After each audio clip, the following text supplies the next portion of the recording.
I got here. Something was happening. Something odd?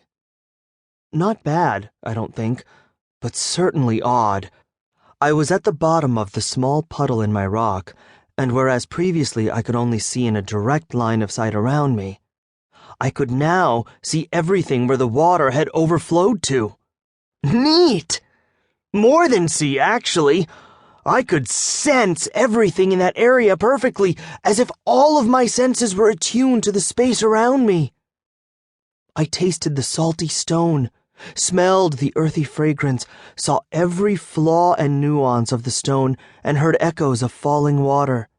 The perception only went as far as the water had drained, so it wasn't true sight or hearing but really, it was better. More fulfilling and satisfying somehow. For some reason, I also really began to understand the rock I was on. After all, now I knew the word stalagmite. I also knew it was made out of limestone, mostly calcium carbonate. Fun new words! Even when the water that had spilled eventually dried up, my perception of the area remained. What was that? There was a dark, earthy color moving through the rock, wriggling in set sequences like a worm moves through dirt. I reflexively reached out and touched it with my mind, and little sparkles of it pulled away from the stone and drifted toward me. What was this?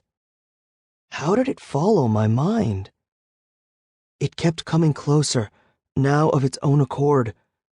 In an act of defiance, when the dark color touched my crystalline surface, I grabbed it and pulled it in, absorbing it. Shock rippled through my being. It was amazing. The most delicious thing I had ever eaten in my life. To be fair, the only thing I had eaten in my life. I wanted more. I tried to reach out to that brown energy again, but it kept slipping away before I could touch it again. Was it mad at me? I kept trying again and again, but I got so tired. Refocusing on myself again, moving in disappointment, I looked at the energy I had absorbed. I ate what I could, savoring every bit while the light within slowly faded away until there was only a filthy brackish brown color remaining. Trying to eat this as well, I found it tasted horrendous, like roasted turds. Disgusted, I tried to spit it out, and surprisingly, it quickly streamed out of me and floated back to the rock around me, which drank it in like rainwater falling on desert sands. Wait a sec. What is a desert? Meh. What was I thinking about? I forget. There is food to be eaten. Hopefully I could get more. Surprised at how quickly the brackish energy vanished, I watched as the brown energy in the rocks returned to a normal look, and the clean energy seemed to wave at me again. I tried to reach out, and success! I was able to make a few more sparkles flow toward me. A little more than last time, too. Was that the secret? I just had to return the waste, then it would like me again?